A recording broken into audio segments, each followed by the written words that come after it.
banned this. You're not going to be able to find this audio anywhere unless you have access to the dark web, which my research team uses the dark web. It's sometimes the only way to get information. And what you have to do if you're on the dark web or have a VPN, you can just log in as if you're a Russian server. And so if you're logging online from a Russian server, then you see the things that were banned in America, but not banned the rest of the world. This audio came from a Ukrainian source, and the Ukrainian source taped it. It is an Ukrainian official. They taped a phone call right after the election of Donald Trump. Joe Biden reached out to his people, Poroshenko, in the Ukraine. Remember everything you learned during the impeachment hearings and what we showed you on the chalkboard. So he reaches out to Poroshenko, the head of the Ukrainian government, and it's recorded. Now, I want to give you several layers of this. What was the reason that Joe Biden said we could get General Flynn? Remember, the FBI said there's nothing here. He didn't do anything wrong. There's nothing here. And the next day, they had an emergency meeting at the White House without the FBI. The FBI said, case closed. They had this meeting. Joe Biden was in it. Susan Rice was in it. And so was Barack Obama. And we know, because of notes, that Barack Obama said, what can we do? Joe Biden said, we can use the Logan Act. The Logan Act is something that was enacted in the 1700s. It's never been used. But it is when somebody would go over to a foreign country and say, I'm representing the United States of America. And they didn't represent the United States of America. And they tried to do deals with that country. Okay, it's an old-timey act. Never been invoked.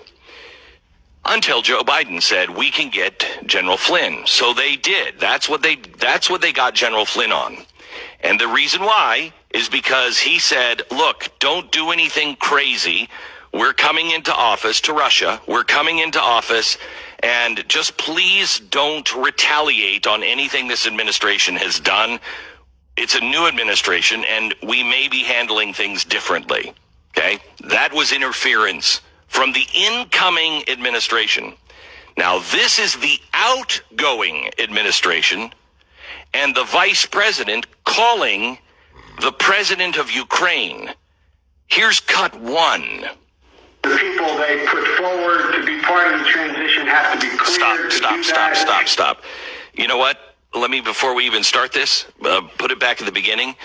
If you're at your computer, I want you to take this piece of audio and I want you to burn it to a CD. It is being systematically erased by tech. Again, we got this from YouTube and the dark web from Russia because it hasn't been banned yet by YouTube in Russia. So everybody, if you have access, burn this to a CD so it's not lost. All right, here we go. People they put forward to be part of the transition have to be cleared to do that, just as we had to be cleared after the Bush administration, etc.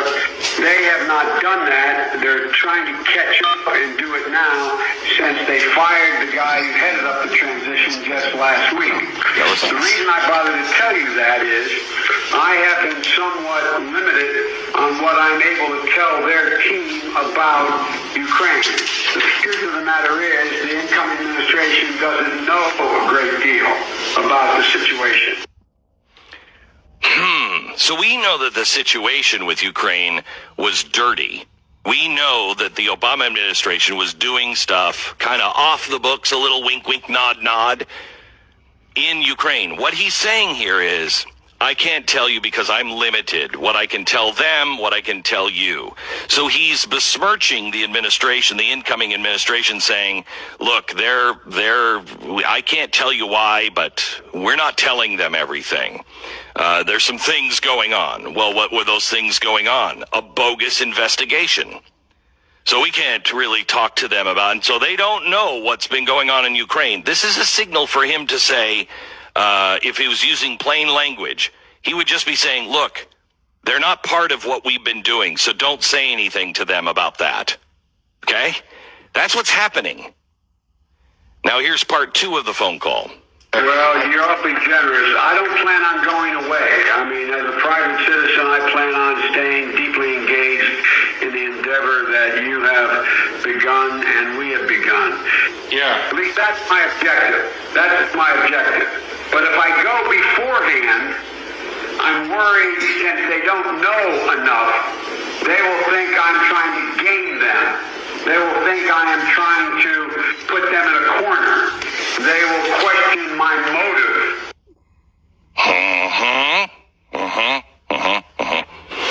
And we do, Joe.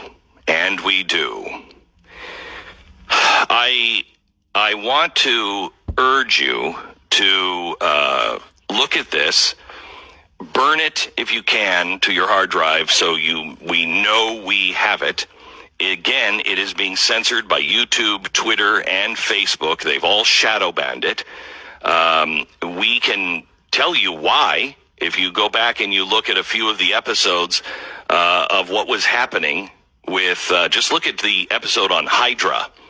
If you look at the Hydra episode about what was going on in Ukraine, you understand why all of this is going on.